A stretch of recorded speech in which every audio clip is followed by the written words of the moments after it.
NBA round 2, game 4. Let's get into it. This is really interesting now because 3 of the 4 series are tied at 2 now. So we got really good series that could go either way. One series was finished, however, so we only have 3 left and they're all tied. So that's really interesting and cool.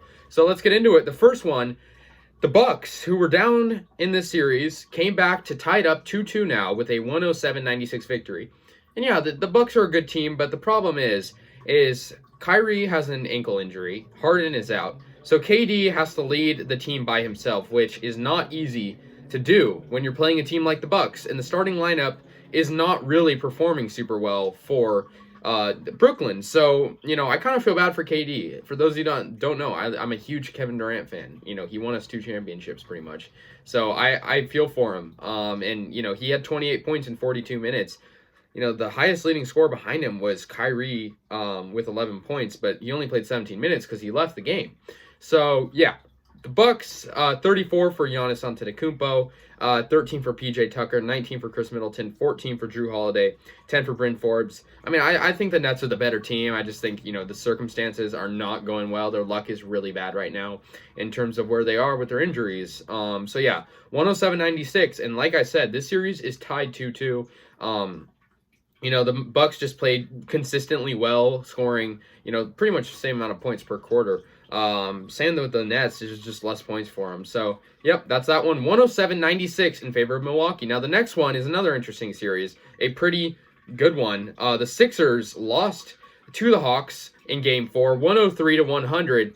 And Atlanta, they're the underdogs in this series, but they won at home 103-100, like I said, in a game that was really, really good for Trae Young. He had 25 points. That whole starting lineup had double figures. 14 for Collins, 10 for Kevin Huerter, 12 for Clint Capella, 22 for Bogdanovic, and they got the victory. They didn't win by much, but, they were a scrappy team, and they were lucky that, not lucky, but they were, really in a good position considering that Philadelphia did not play super well in the fourth quarter, only with 18 points for them.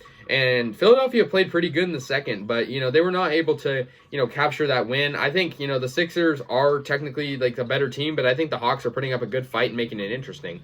Like I said, ties the series 2-2, so that's an interesting one. Now, the next series, the Suns and the Nuggets. The Suns take the 4-game sweep over the Nuggets, and, I expected the Suns to win this. I think they're a better team all around, but to sweep them, I did not expect at all. Nikola Jokic was ejected in this game for, reasons that were kind of obvious. I mean, a lot of it was controversial, but he was, kind of in an altercation. And, that hurt the morale of the team because he only ended up playing 28 minutes when he's the MVP. He's playing a lot more usually, but they did lose 118-125. So that's going to end the season for Denver. They had a good season, but they just, they couldn't really capitalize against Phoenix, and they got swept. They had injuries, but the Suns played really well. They had a great game from Chris Paul and Devin Booker. Chris Paul had 37 points. He was going off in this game. 34 for Booker, 12 for Ayton, 14 for Mikal Bridges. Almost everyone in that starting lineup had double figures except for Jake Crowder, who had 9.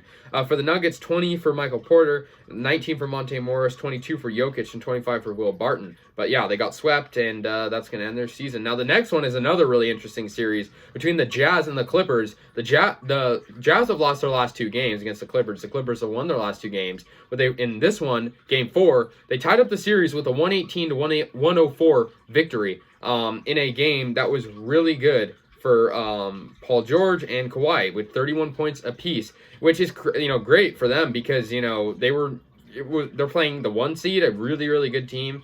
So the fact that they were able to accomplish that was really, really good. 37 for Donovan Mitchell on the other end, but they lost by 14, the Jazz. So they did not play good in the first. They were outscored 30-13 at the end of the first period, which hurt their morale for the rest of the entire game, and they ended up losing. So that's going to tie the series up 2-2. And yeah, Kawhi's been going great lately. He's just been really performing at his best. So anyways, guys, let me know your thoughts on these series, and see you in the next one.